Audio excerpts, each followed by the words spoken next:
The vented bell experience is a continuum.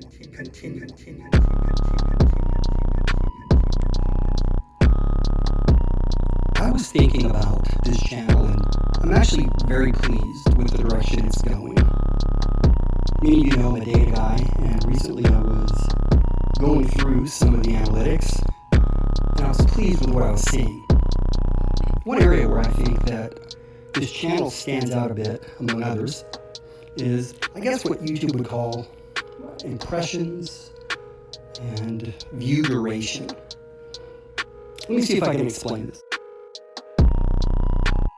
Alright guys, how you doing? In this video, we're going to have a little look at my HBR Savage, do a few little repair jobs on it, hopefully get it maybe not started, but get it to the point where I can actually use it.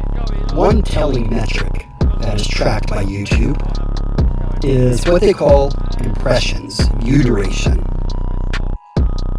What this means is, each time somebody clicks a thumbnail for your video, how long do they watch that video for?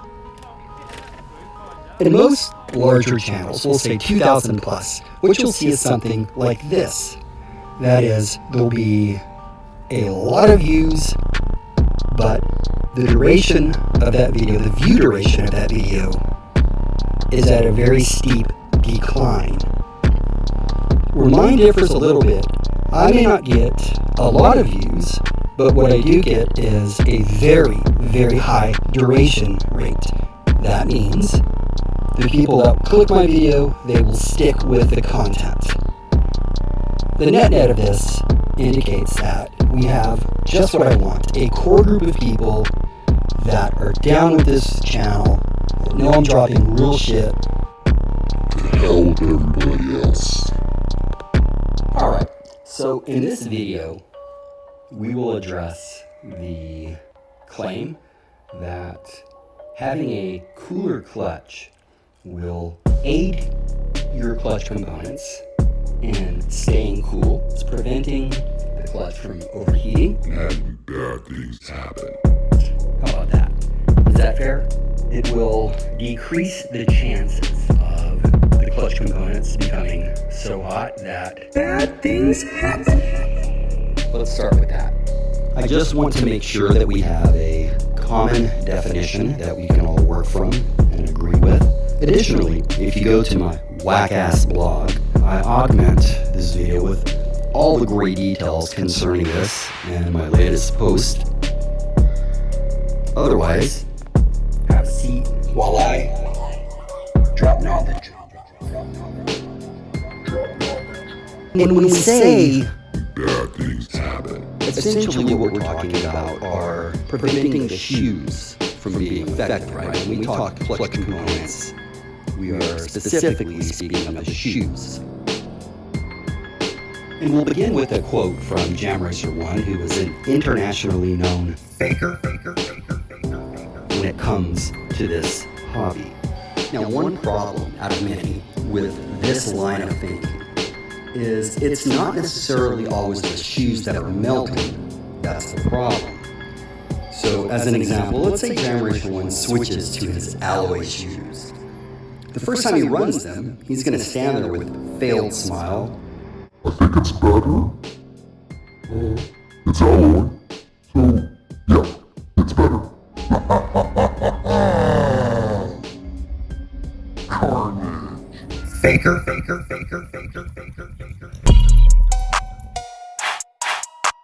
Here is one of the issues with this sort of mindset. You see, unlike steel spur gears, aluminum clutch shoes aren't a band-aid.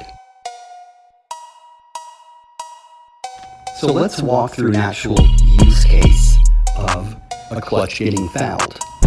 The scenario that I will show you is extremely common and something that I've experienced probably 15 plus times. The very first thing that will happen is the temperatures of the clutch will surpass a specific threshold, i.e. it's become too hot. We'll define what hot means later, but for now, understand the concept. The bell becomes too hot. Now why? Well, it could be one of many things. Now, generally, the bell has come into contact with something that it shouldn't. I've experienced situations where the bell was not in contact with another object while it was on the stand. However, once the engine was fired up and the vehicle was running, the bell then became in contact with something. And this could be from any sort of chassis flex to the bell gaining additional infloat, or perhaps the engine itself moved a millimeter on its engine mount, etc. My pert being that just because you can't see the bell in contact with something while it's on the stand doesn't mean that it can't nor won't be in contact with something. One hint is to look for a ring either on the outside or the inside of your bell. If you see that, then you know it's definitely been in contact with something that it should not. In this video, however, we're not here to talk about the why. We're here to talk about the what. So let's keep it moving. What we know thus far is that the bell has become too hot for some reason. What happens next? The clutch surpasses a threshold that will in turn affect some other part or parts. Said differently, it becomes so hot, something has to give. The clutch is still operable at this point, and unfortunately, there's really nothing to tell us that the clutch is becoming so hot that something will give. Now, what gives in this instance are the bearings. This makes sense, of course, if you think about it, because the bearings are the most susceptible parts that are in direct contact with the clutch bell. Meaning, as the clutch becomes hot, so do the clutch bearings. Eventually, the clutch bearings will become so hot, they will spew grease all over the inside of the bell. Now, if you take any one thing from this video, it's that when this happens, your bearings pop and you spew grease on the inside of it. When that happens, it's a wrap. Said differently, happen. Oh, believe that. I cannot tell you how many times I have seen a video of someone's vehicle and said to myself, there's grease in that bell. You see, here's the thing. Flatline bashers will tell you, I ain't ever had any grease in my bell. Besides, even if I did, I clean my bell. You know, the first time I ever had to go into check a bitch mode on these forums was when a flatline basher told me way back in the day something to the effect of, if you can't get 10 or more gallons from your clutch bearings, you're doing something wrong. Guys, I'm going to shoot you real shit. I'll be happy to get 10 tanks from my clutch bearings. The challenge is that you're not necessarily able to see that the bearing seals have been popped. It's not like the seals come off.